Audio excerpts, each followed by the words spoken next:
Ada sebuah cerita yang pernah saya baca ya. Ini cerita ini mungkin cukup populer di banyak media, begitu media online atau mungkin media yang lain ya. Dan bagi saya cerita ini sangat penuh inspirasi dan memiliki hikmah yang bisa kita pelajari. Dahulu kala ada seorang guru sufi mendatangi seorang muridnya. Ketika ia melihat muridnya itu tampak wajah murung gitu ya. Kayaknya muridnya ini sedang memiliki masalah. Lalu guru ini bertanya, "Kenapa kau sedang murung, nak?" Gitu. "Bukankah banyak hal yang indah di dunia ini?" Ya, itu pertanyaan dari gurunya itu. "Guru, belakangan ini hidup saya penuh masalah.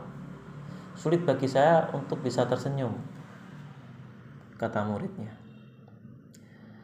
"Masalah datang seperti tidak ada habis-habisnya," ya, lanjut sang murid. Kemudian gurunya ini terkekeh-kekeh ya, tertawa ya. Kemudian dia berkata, "Nak, ambil segelas air dan 2 genggam garam dan bawalah kemari, biar aku perbaiki suasana hatimu itu." Si murid pun beranjak pelan ya, dan tanpa semangat, tapi mengikuti ya perintah dari gurunya. Nah, kemudian dia mengambil garam ya di 2 tangannya, lalu ia kembali dengan membawa gelas dan garam itu menemui gurunya. "Nak, coba sekarang ambil segenggam garam itu dan masukkan ke dalam segelas air," ya, kata gurunya itu. Kemudian anak itu menumpahkan segenggam garam itu ke dalam gelas yang berisi air. Lalu gurunya berkata, "Coba sekarang kamu minum air itu sedikit demi sedikit." Si murid pun melakukannya. Wajahnya meringis karena begitu asin banget ya, begitu asin sekali ya air dalam air yang ada garamnya itu. "Bagaimana rasanya, nak?" Itu candain gurunya. "Asin, guru, aku tidak suka," gitu. Kemudian gurunya pun tersenyum melihat wajah meringis muridnya ini. "Nah, sekarang ikut aku, kita pergi ke danau sana," gitu ya. Nah, sesampainya mereka berdua di danau, si gurunya berkata, "Sekarang coba kamu taburkan garam itu ke danau itu." Lalu si murid menaburkan segenggam garam itu ke danau. Kemudian gurunya mengatakan, "Coba sekarang ambil air itu dengan kedua tangan kananmu, lalu minumlah." Nah, si murid pun melakukan apa yang dikatakan oleh gurunya. Dia mengambil air dengan 2 tangannya dan meminum. Si gurunya bertanya, "Bagaimana rasanya, nak?" gitu ya. Nah, si anaknya bilang, "Wah, guru, air ini sangat dingin dan segar, bisa menyegarkan tenggorokanku," gitu. Nah, kemudian gurunya bertanya, "Apakah kamu merasa asin?" Ya. Kemudian sang murid menjawab, "Tidak sama sekali, guru, bahkan airnya itu sangat segar." Sang guru pun tersenyum dan mungkin membiarkan sang murid itu minum dengan sepuasnya. Lalu sang guru berkata setelah selesai muridnya itu minum ya, "Nah,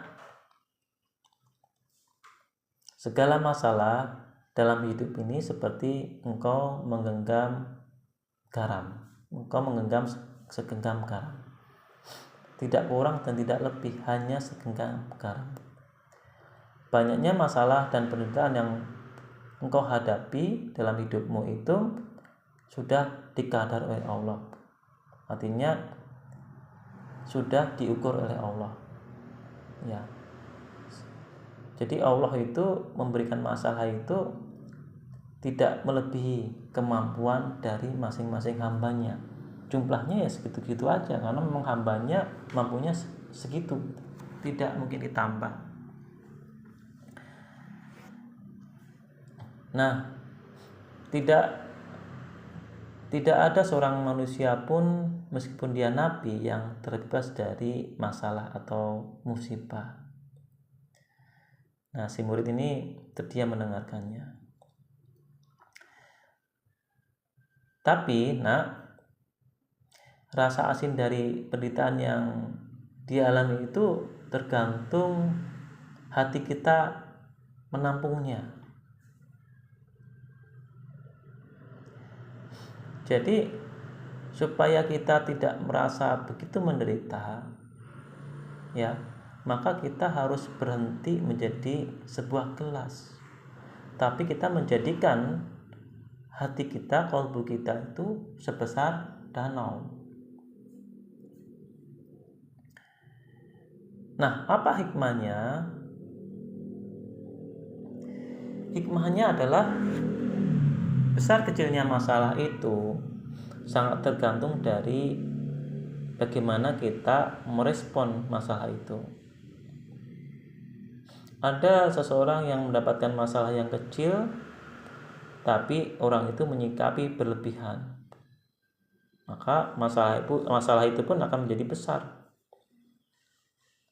Sebaliknya, ada orang yang mendapatkan masalah yang mungkin cukup besar, tapi dia mampu menyikapi masalah itu secara sederhana, maka masalah itu akan mengecil. Satu hal penting bahwa Allah tidak akan membebani hambanya di luar kemampuan dari hambanya itu. Maka kita perlu meyakini bahwa ketika kita mendapatkan masalah, kita harus yakin bahwa kita pasti mampu untuk menyelesaikan masalah itu, karena Allah sudah ukur kita bisa melewati masalah itu. Jadi ketika kita mendapat masalah, satu hal yang pertama harus kita yakini bahwa kita akan mampu melewati masalah itu. Atas pertolongan Allah, atas kasih sayang Allah, kita pasti mampu melewati masalah itu, karena Allah tidak akan membebani hambanya di luar batas kemampuan hambanya. Nah, salah satunya agar kita mampu melewati masalah itu adalah kita harus memperluas hati dan membesar jiwa. Dengan cara bagaimana? Dengan cara menghadirkan perasaan ikhlas ridho atas semua yang Allah takdirkan pada diri kita. Apapun itu, masalah apapun itu, musibah apapun itu, hati kita tuh harus ridho dan menerima takdir Allah. Memang ini bukan perkara yang mudah ya, tapi minimal kita berkomitmen untuk melakukannya gitu. Katakan dalam diri, ya Allah, meskipun aku sedang mendapatkan musibah seperti ini, tapi aku ridho dengan keputusanmu ya Allah. Aku terima dengan apapun takdirmu kepadaku, aku terima, aku ikhlas menjalaninya, aku sayang kepadamu, aku mencintaimu. Katakan seperti itu. Insya Allah, jika kita bisa berserah diri pada Allah, menggantungkan semuanya itu hanya kepada Allah, dan kita bisa menerima apapun takdir Allah, ya, masalah itu akan ada solusinya kok, ada jawabannya. Entah itu tanpa kita berbuat sesuatu, tiba-tiba Allah menyelesaikannya, atau Allah memberikan ilham kepada kita untuk melakukan sesuatu yang bisa menyelesaikan masalah itu. Atau yang ketiga adalah bisa juga masalah itu selesai dengan pertolongan Allah melalui bantuan dari orang lain. Jadi sobat, kita harus menjadikan hati kita itu seperti danau yang luas, ya, bukan menjadi gelas yang sempit.